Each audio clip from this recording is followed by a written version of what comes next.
बहुत कृपा। सब एक साइड में, ऐसे ऐसे साइड में, ऐसे पूरे में, क्योंकि सब आ जाए। हाँ, ऐसे सब। अब आपको जो कोई प्रश्न पूछना हो तो आप पूछ सकते हैं, बच्चों को पूछना हो तो पूछ सकते हैं, या आपको जो पूछना हो। महाराज जी, आपकी ऐसी कृपा हुई है कि हमने तो कभी सोचा भी नहीं था कि आपका हमारा दर्शन होगा। हम तो इस शहर में मालूम नहीं था कि आपका स्थान कहाँ पे है, क्या नहीं है, लेकिन आपने ऐसा आशीर्वाद दिया, पूरे महाविद्यालय परिवार का आशीर्वाद दिया। आप धन्य हो गए हम तो आज। लाडली जी की, श्री जी की कृपा से ही। आप बच्चों कोई प्रश्न ऐसा किसी का जो आपको मन में लगता हो वो कर सकते हैं। भक्ति में एकाग्रता कैसे लाए? हाँ, बहुत सुंदर आपका प्रश्न बच्चा। भक्ति में एकाग्रता के लिए पहले जो हमारे गलत जगह जगह गलत भावनाओं में मन जाता है, पहले उसका त्याग करना पड़ता है। उसके त्याग के लिए नाम हम बिना एकाग्रता के भी जपें तो अपना काम करता है।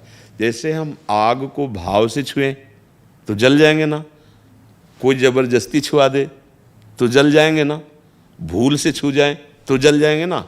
ऐसे ही राधा नाम सब गलतियों को मिटाने की सामर्थ्य रखता है, सब पापों को नष्ट करने की सामर्थ्य रखता है। तो पहले हमारा जितना भाव, एकाग्रता नहीं है तो भी हम राधा राधा राधा राधा कुछ समय हम एक नाम जप करें, उस पर एकाग्रता का ध्यान न करें, जिह्वा से उच्चारण करें राधा राधा राधा।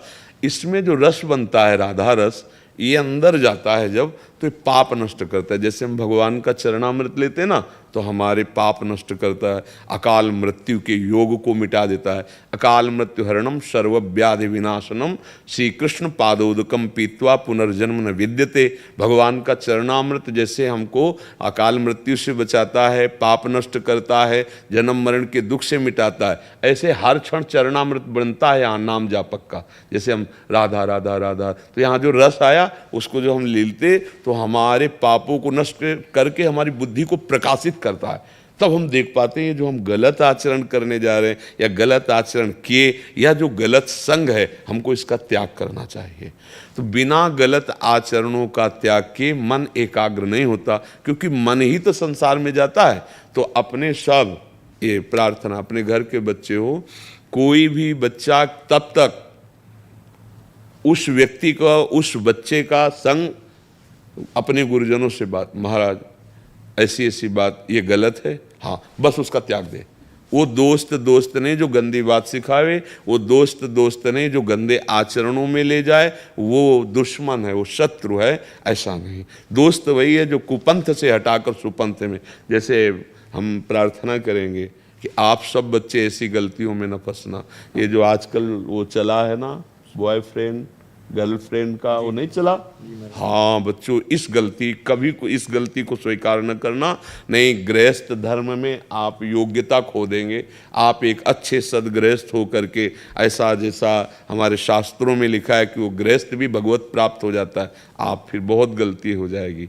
कोई भी, सबसे पहली बात, भक्ति में रस पाने के लिए असाधनों का त्याग किया। असाधन मतलब गलत बातों का त्याग किया जाता है, और यही अवस्था है जहाँ से हमारे संस्कारों का सृजन होता है।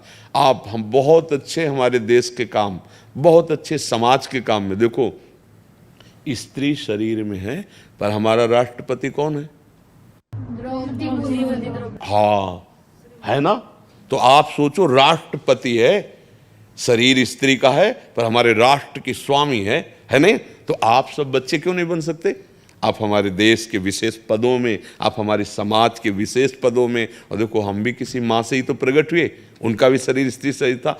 अगर हम अपने आचरण ठीक रख लेंगे तो हम अपने देश के काम में आ जाएंगे, अपने समाज के काम में आ जाएंगे, अपने भगवान की प्रसन्नता का।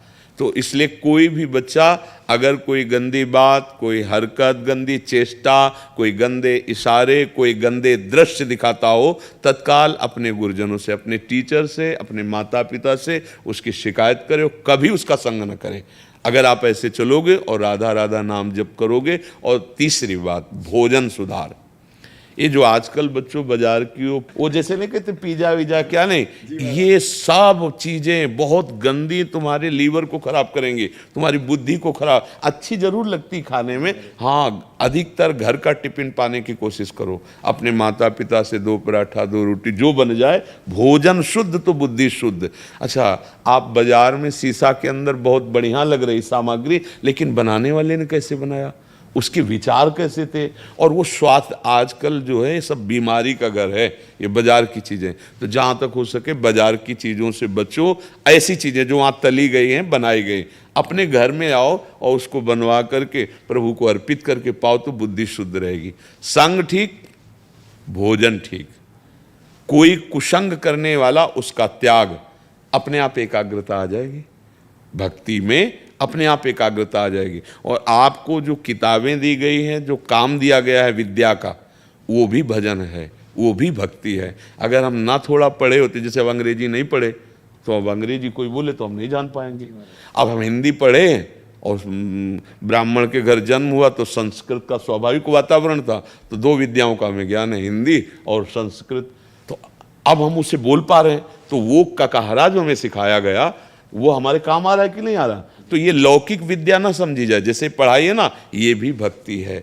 जो काम टीचर दें, अध्यापक दें, उसको ऐसे जैसे भजनानंदी भजन करता है, ऐसे एकाग्रता पूर्वक उसको पढ़ो। अगर पढ़ोगे तो अच्छे पदों पे पहुंचोगे, समाज के लायक होगे।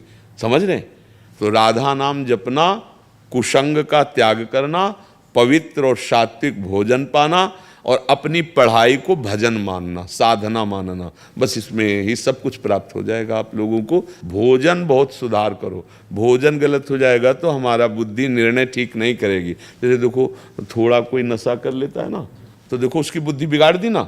ऐसे हर वस्तु का प्रभाव है। हम ये गंदे लोगों के द्वारा बनाई हुई गंदी भावनाओं से तुम्हें लगता है वो बहुत स्वादिष्ट, उसका प्रभाव शरीर के लिए और पवित्रता के लिए, दोनों के लिए हानिकारक है। हाँ, तो भोजन सुधार, कुसंग का त्याग, राधा नाम जप, अपनी पढ़ाई को भजन मानना, साधना मानना। और सुबह कै बजे उठते हैं आप लोग? 6 से 5 के बीच। हाँ, बहुत सुंदर, बहुत सुंदर। एक दिन वो एक विद्यालय के बच्चे आए थे, दिनचर्या बताई थी। आपको पता है वो दिनचर्या?